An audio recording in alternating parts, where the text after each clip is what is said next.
Hola, ¿qué tal? ¿Cómo están? Me da mucho gusto saludarlos. Espero que todos se encuentren muy bien. Bueno, pues estamos ya arrancando nuestro tercer parcial, que corresponde a la segunda parte de nuestro curso, que es la estadística. Espero que ya tengas a la mano tus apuntes. Estos inician en tu página 93 y por ahí en el blog te puse que sería bastante bueno que los hubieras leído antes. Pero si no los has leído, pues no hay ningún problema. Vamos a platicar acerca de los conceptos básicos, la definición de estadística, sus divisiones, los usos y campos de aplicación y pues tómate la libertad de detener esta reproducción las veces que creas que lo necesitas para que comprendas bien todo lo que vamos a estar hablando. ¿Listo? Vamos a empezar. En tu cuadernillo te hablan de que la estadística es una rama de las matemáticas muy distinta a todas las que viste en los primeros 5 semestres. Ya te diste cuenta de hecho que esta materia es distinta en la parte de probabilidad que ya vimos. Bueno, la estadística es otra rama. De hecho, yo te platicaba que antes esta materia primero se veía la estadística y luego la probabilidad. Y la razón es que algunos autores consideran que la estadística, como se trata del manejo de datos, sirve como soporte a la probabilidad. Nosotros hicimos muchos problemas de probabilidad en donde los datos o la información ya estaba ahí, pero bueno, vamos a ver ahora de dónde salen esos datos, de dónde salen esos registros y todos esos cálculos que nos facilita la probabilidad, están sustentados en la estadística. Entonces, yo creo que todos hemos escuchado esa palabra antes. Estadística la oyes o si la habías escuchado en los deportes, en la mercadotecnia, en muchas áreas. Pero pues básicamente por aquí en el cuadernillo nos dicen que antes los únicos que utilizaban la estadística pues eran las instituciones de gobierno. De hecho, de ahí proviene su nombre, de la palabra en latín status, que significa estado, es decir, gobierno, porque el gobierno era el que quería saber cuántos pobladores tenían, cómo vivían, a qué se dedicaban, cuáles eran las fuentes de ingreso o qué necesidades tenían para poderlos apoyar o cobrarles impuestos o cosas así. Y ya a partir del siglo XVII, pues es cuando se empieza a utilizar la estadística como base para el cálculo de probabilidades. De manera que ahora, a partir del tratamiento que se les da a los datos, podemos hacer predicciones. Y entonces, pues tenemos el uso de la estadística en muchas áreas del conocimiento y de la vida. Yo creo que me atrevería a decir que no hay un área de la actividad humana en donde no esté presente la estadística de alguna manera. Una definición que encontramos en un libro que antes llevábamos de texto y que muchos de los materiales que están en internet y apuntes que tiene la gente acerca de estadística están basadas en ese señor, en Murray Spiegel. Dice, la estadística está ligada con los métodos científicos en la toma, organización, recopilación, presentación y análisis de datos, tanto para la deducción de conclusiones como para tomar decisiones razonables de acuerdo a tales análisis. En los apuntes te mencionan una definición parecida, te mencionan las palabras como recoger, organizar, resumir, analizar y establecer conclusiones a partir de los datos. Entonces vamos a ir entendiendo que la estadística es un proceso, eso lo vamos a ir viendo más adelante, eh, un proceso en el que todos estos pasitos, dichos de esa forma o de otra, pero todos estos pasos están involucrados. Las matemáticas en la estadística entran precisamente en la fase de análisis, que es donde vamos a utilizar algunas fórmulas que vamos a aprender para hacer el cálculo de indicadores y parámetros estadísticos. Entonces es donde las matemáticas forman parte de la estadística o la estadística forma parte de las matemáticas. Bien, vamos a definir a la estadística en dos grandes ramas o divisiones. La estadística descriptiva, que es la que vamos a llevar en nuestro curso, y la estadística inferencial, que también se le conoce como inductiva. A la estadística descriptiva que vemos en nuestro curso también se le conoce como deductiva. La estadística descriptiva dice que es la que trata solamente de describir diciendo cómo es una población, qué características tiene o qué se encontró al estudiarla, pero no hace inferencias. ¿Qué es inferencia? A lo mejor tú has manejado antes esa palabra. Inferir es cuando a partir de la información que tienes haces un supuesto de lo que va a ocurrir después, haces una predicción. Entonces en la estadística descriptiva solamente dices que encontraste, pero no haces una inferencia. Y la estadística inferencial, que es el otro tipo, esa sí llega a establecer inferencias, supuestos o conclusiones a partir de la población que se estudió, a partir de la muestra que se estudió y las considera válidas para el resto de la población. Entonces, fíjate, aquí te pusimos unos ejemplos.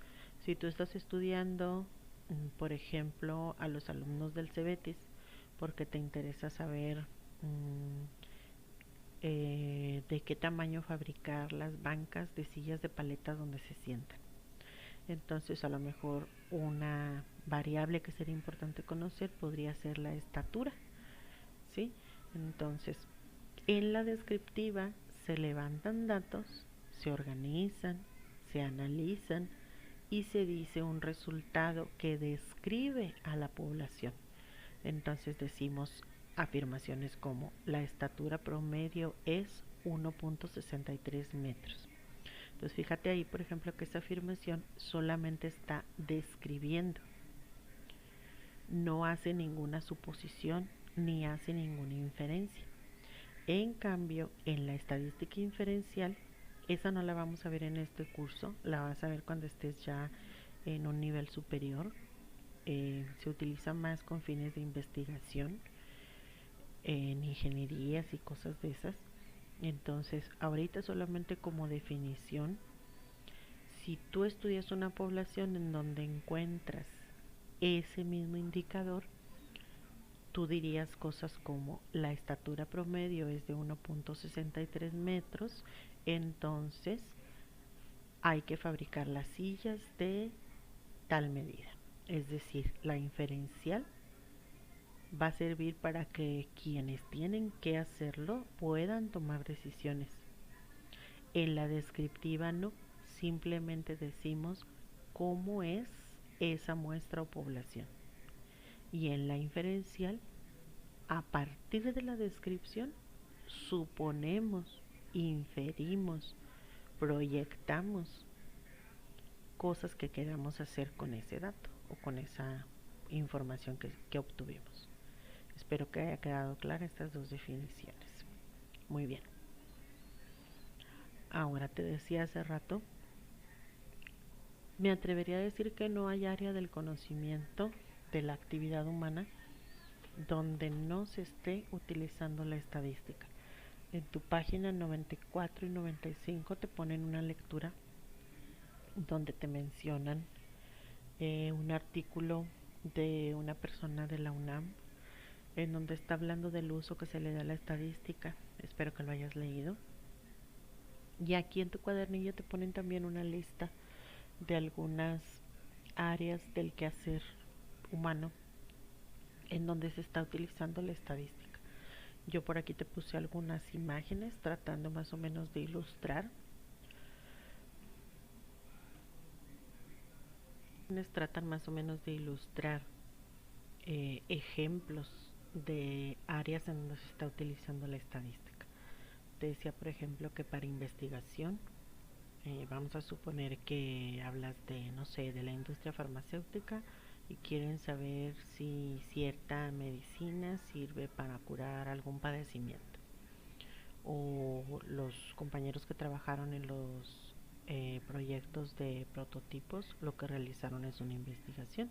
Y entonces tú tienes una idea, la llevas a cabo, haces un prototipo, que es un modelo de cómo solucionar algún problema, y parte de su trabajo era probar ese modelo en diferentes personas y ver los resultados. En los negocios, en la industria, en la educación, por ejemplo, eh, las escuelas ofrecen las carreras que creen que van a tener demanda, y no es nada más porque lo crean, sino porque hacen un estudio estadístico de acuerdo a los estudiantes que egresan del nivel anterior, a las industrias que hay en la localidad, etcétera. O sea, no es casualidad, por ejemplo, que en nuestra escuela se impartan las carreras que se imparten. Eh, Están esas carreras porque son las que se autorizaron en base a estudios de factibilidad que se hacen antes de implementarlas, no es nada más porque quieran ponerlas y ya, ¿sí? En las comunicaciones, por ejemplo, pues ahorita nos toman mucho en cuenta en las redes sociales.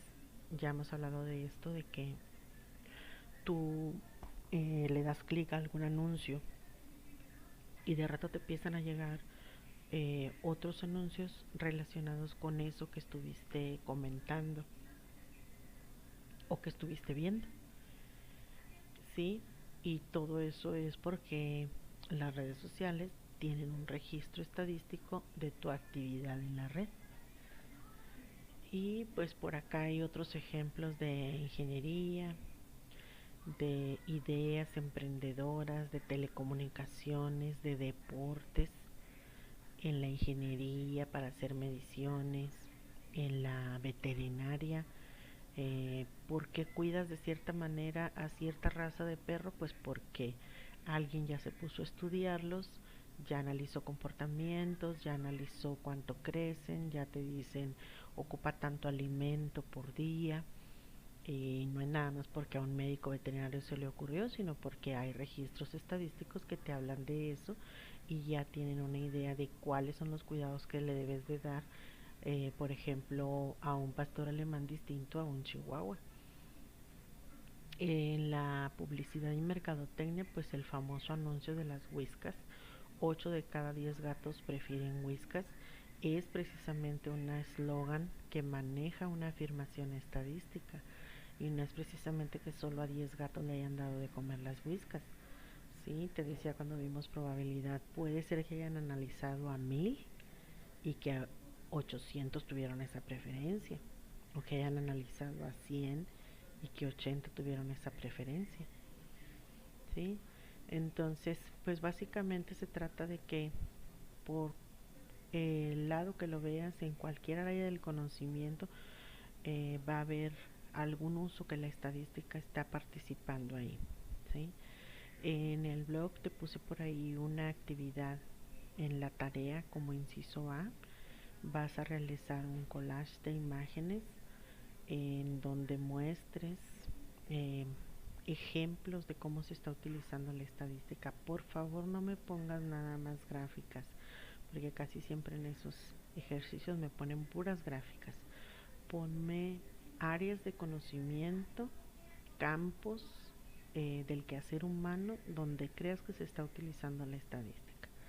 Y también por ahí en ese mismo inciso A te estamos pidiendo una nube de palabras de áreas de conocimiento donde la estadística se esté utilizando. Muy bien. Vamos ahora sí a entrar de lleno a los conceptos básicos que vamos a estar manejando en el día a día con respecto a la estadística. Algunos conceptos se parecen a otros que ya vimos cuando vimos los temas de conjuntos. Por ejemplo, ¿te acuerdas del concepto de elemento?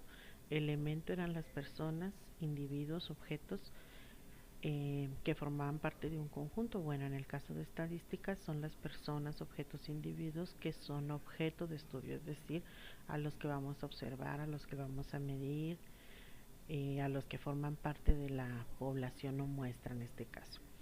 Lo que en el tema de conjuntos manejábamos como conjunto, aquí le vamos a llamar población.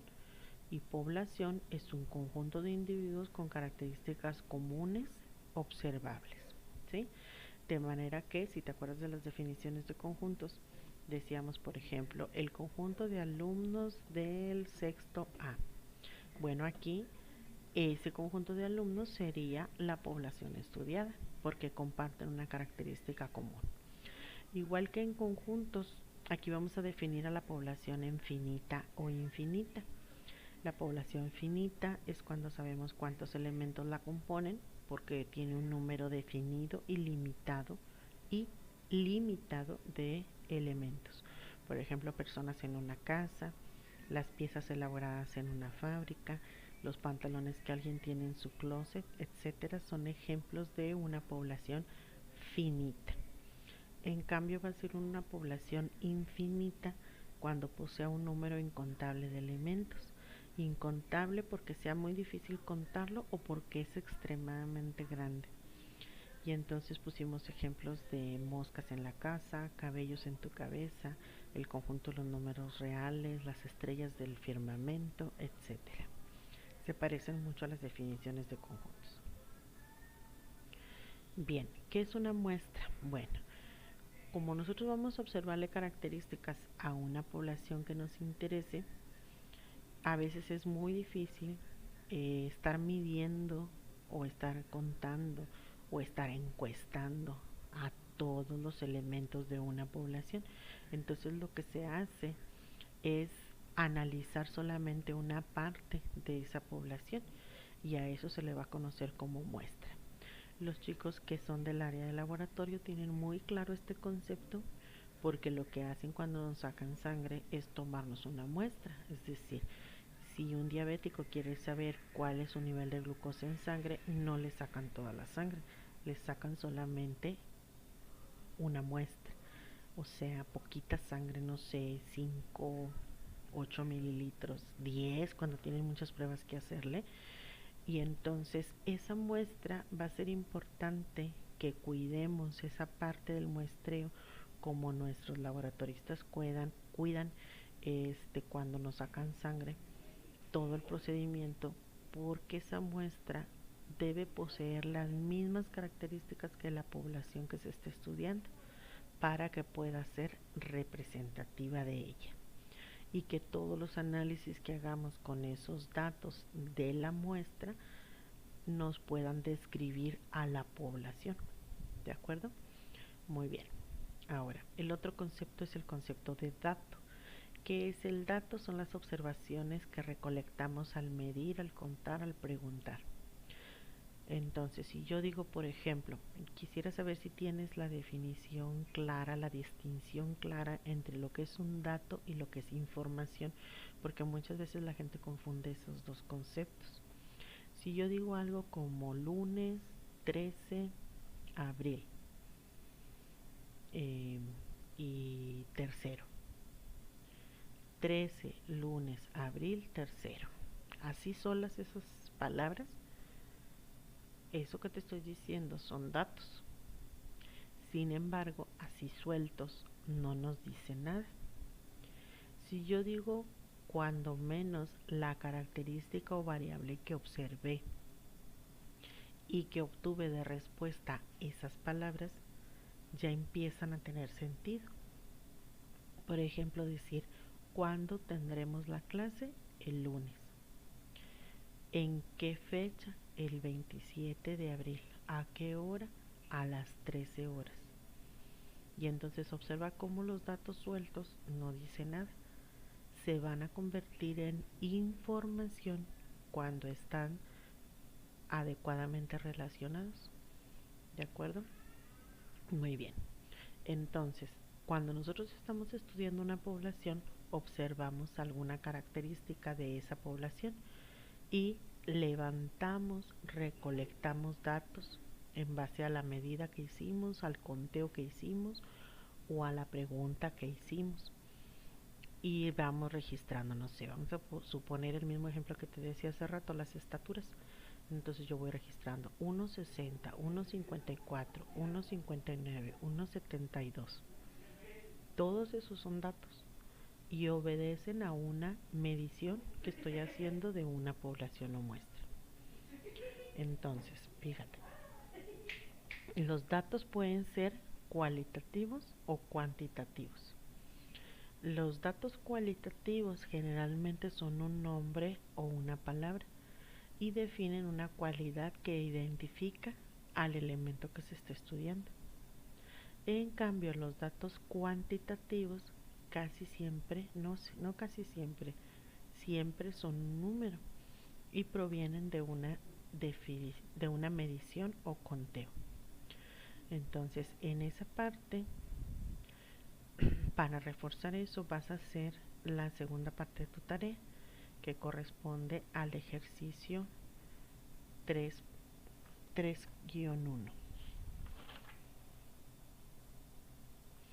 Te pusimos un cuadro parecido a lo que está aquí. Yo tomé otros ejemplos y vamos a hacerlo juntos. Entonces, si yo por ejemplo estoy en una población estudiando y observo la característica color de ojos, voy a tener muchos datos de respuesta en las diferentes personas. Vamos a suponer que me encontré una persona en la que la respuesta fue café. Entonces, ese es el dato. Si estoy observando, por ejemplo, número de hijos que una familia tiene, tal vez un dato que encontré como respuesta sea 2 y así, ¿verdad? Nacionalidad alemana. Nombre Lucía. No necesariamente la misma persona, ¿sí? Kilometraje que tiene un carro en este momento es un número, ¿sí? Marca de jeans que alguien prefiere comprar y el número de la casa donde alguien vive. Bueno, aquí en este cuadro lo que interesa es que de acuerdo al tipo de característica que se está observando, tú puedes clasificar los datos en cualitativos o cuantitativos. Entonces, por ejemplo, color de ojos, cuya respuesta fue café, es un dato cualitativo porque nos habla de una cualidad, ¿sí? Porque nos dice que esa persona tiene los ojos café y ese es un aspecto que lo caracteriza, que lo identifica, ¿sí? En cambio, el dato número de hijos es un dato de tipo cuantitativo porque proviene de una medición o conteo. La nacionalidad es cualitativa. El nombre de una persona es un dato cualitativo. El kilometraje que tiene un coche es cuantitativo porque el odómetro estuvo midiendo, registrando los kilómetros que iba avanzando el coche. La marca de los jeans es un dato cualitativo. El número de la casa, fíjate aquí, el número de la casa, aunque la respuesta es un número, no es una medición o conteo. Es decir, ¿te acuerdas cuando vimos el problema donde una chica andaba buscando una amiga y no se acordaba el número de casa? Y te comentaba que el número de la casa es más que nada una identificación. Vaya, ¿a qué me refiero? Por ejemplo, alguien que viva en el 224 no tiene más casa que alguien que vive en el 120, por ejemplo. Entonces, si te fijas, el número de la casa no es más casa o menos casa, más bien es un dato de identificación, entonces es un dato cualitativo. Lo mismo sucede con el código postal.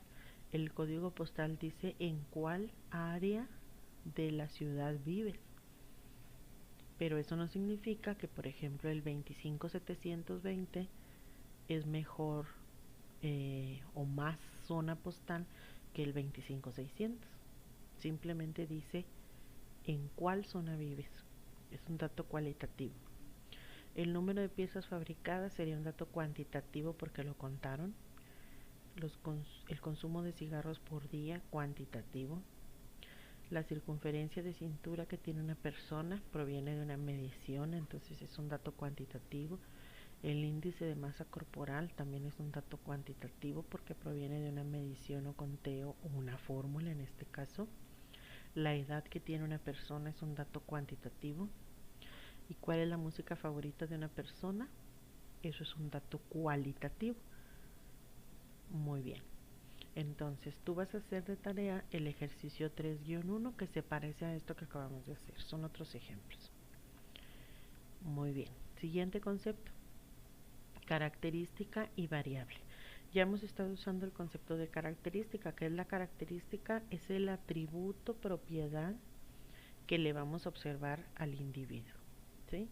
Atributo, propiedad, magnitud o cualidad distintiva de algo, de alguien.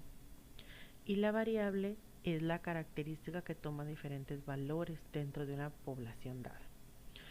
Fíjate bien, se confunden estas dos características, pero estos dos conceptos, perdón, pero tú los vas a distinguir muy fácil. La característica es el atributo, ¿ok? ¿Qué le vas a observar a tu muestra o población, a los individuos de tu muestra o población? Cuando tú me preguntas a alguien o tú le preguntas a alguien qué color de ojos tienes o se los observas, ¿no? Y de respuesta obtienes café, estás observando una característica.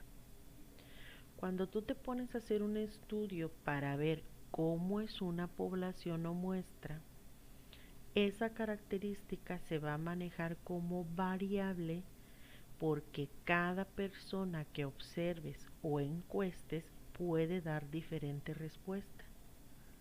Alguien tiene los ojos café, otra persona de la misma muestra puede tenerlos negros, otra persona de la misma muestra los puede tener verdes, otra persona de la misma muestra los puede tener azules, de manera que la característica observada, que es color de ojos, es la variable de estudio, porque en esa población cada individuo puede dar diferente respuesta.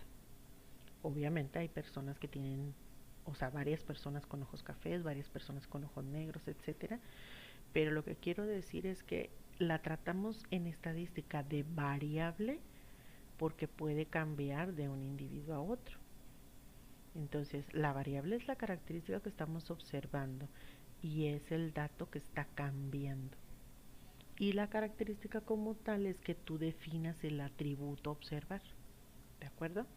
Espero que esté quedando claro estos conceptos. Muy bien.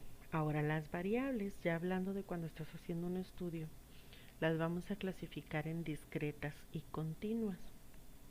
Una variable discreta no acepta valores intermedios entre dos valores contiguos. Se obtiene por conteo o por observación de atributos, por ejemplo, religión, raza, número de hijos, etc. Es decir, una persona no puede estar medio embarazada, ¿sí? O cuando están haciendo el censo, te platicaba este ejemplo, que preguntan número de hijos y aunque la señora esté embarazada, no puede decir tengo 2 hijos y medio. Tiene 2 hijos en ese momento. Entonces, esas son variables de tipo discreta. En cambio, las variables de tipo continuo sí permiten valores intermedios entre dos valores contiguos y casi siempre provienen de mediciones. Por ejemplo, el tiempo, el peso, el área. Tú dices, mi casa tiene un área de 168.7 metros cuadrados. Sí permite valores intermedios. Aquí te pusieron en tu cuadernillo un diagrama donde representan estos conceptos que hemos estado mencionando. Entonces dijimos, la característica es el atributo a observar, que puede ser variable o puede ser constante. ¿Cuándo es constante? Pues cuando siempre permanece igual, y es variable cuando estoy haciendo un estudio y de persona a persona está cambiando. La variable me va a registrar un dato en cada individuo y ese dato puede ser cualitativo o cuantitativo. Los datos cualitativos siempre son de tipo discreto. Ya vimos ejemplos. Me llamo Lucía, soy alemana, tengo ojos cafés, ¿sí? En cambio, las variables cuantitativas pueden ser algunas discretas y otras continuas. Son discretas cuando provienen de conteos, como número de hijos o los años cumplidos, y son continuas cuando provienen de una medición y que sí permite valores intermedios. Tómate por favor el tiempo de repasar con todo detalle estos conceptos para que vayan quedando claros cada vez, ¿sí? Muy bien. Por último, tenemos dos conceptos más acerca ya de la fase de análisis, que es el concepto de parámetro y el concepto de estadístico. Fíjate muy bien porque los dos significan lo mismo, es decir, mediante fórmulas vamos a aprender a hacer cálculos para obtener indicadores numéricos, pero el parámetro se va a referir a la población y el estadístico se va a referir a la muestra. Entonces el parámetro se va a simbolizar mediante letras griegas o letras mayúsculas. Y el estadístico se va a simbolizar mediante letras latinas, que casi siempre, no, bueno, no siempre, pero a veces son minúsculas, aunque pueden ser mayúsculas también. Entonces, aquí te puse algunos ejemplos, no te los mencionan ahí, creo, pero los vamos a ver más adelante con todo detalle. Entonces, fíjate, en el parámetro existe la media aritmética y en el indicador estadístico también, pero en la media aritmética es media aritmética de la población, se representa por ejemplo aquí con la letra mu, y en el estadístico la media aritmética se representa con la letra X con una barra. No se ve aquí muy bien la barra, pero lleva una barrita así encima. La desviación estándar cuando es poblacional es con esta letra griega que se llama sigma, y cuando es muestral se representa con la letra minúscula S. Y el tamaño de la población, cuando queremos decir cuántos individuos está formando ese conjunto, utilizamos la letra N mayúscula, y en la muestra utilizamos la letra N minúscula. Entonces fíjate bien, los dos significan lo mismo, los dos son indicadores. A lo mejor con el que estás más familiarizado sería la media aritmética, que es el promedio, pero uno habla de la población y el otro habla de la muestra. Te ponía el ejemplo de cuando yo llevaba las estadísticas en el departamento de planeación de la escuela. Teníamos como escuela una eficiencia terminal de casi el 80%. La eficiencia terminal es la relación de los alumnos que egresan comparado con los alumnos que iniciaron en el primer semestre. Y a todas las escuelas de media superior siempre les están insistiendo que cuiden ese indicador, que lo eleven ese indicador, porque la media nacional es apenas cercana al 50%. Entonces fíjate bien, es el mismo indicador, eficiencia terminal, pero la media nacional sería el parámetro, porque está hablando de todos los estudiantes de media superior del país, y nuestra eficiencia terminal como plantel sería un estadístico, porque está hablando de una parte de esa población, que es una muestra para esa población. Espero que esté quedando claro. Entonces, el indicador estadístico eficiencia terminal de la escuela estaba por encima del parámetro o media nacional. Entonces, como institución, cuando en general exigen eleven su eficiencia terminal, nosotros estábamos por encima, casi 30 puntos porcentuales por encima de la media nacional. Otra manera de darte cuenta lo que son los parámetros, por ejemplo, los laboratoristas tienen para cada prueba que hacen, por ejemplo de sangre, algo que conocen como valores normales.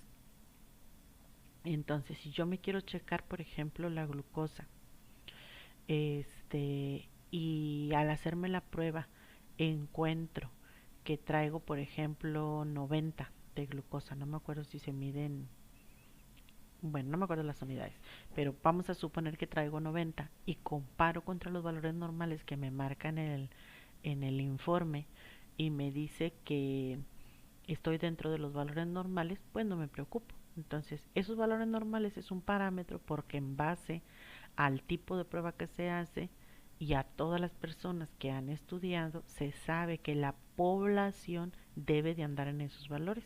Si estás fuera de esos valores, tu indicador te dice que andas alto o que andas bajo. ¿Sí? Más o menos, espero que esté quedando claro todos estos conceptos. Date la oportunidad de repasarlos si consideras que lo necesitas. ¿De acuerdo?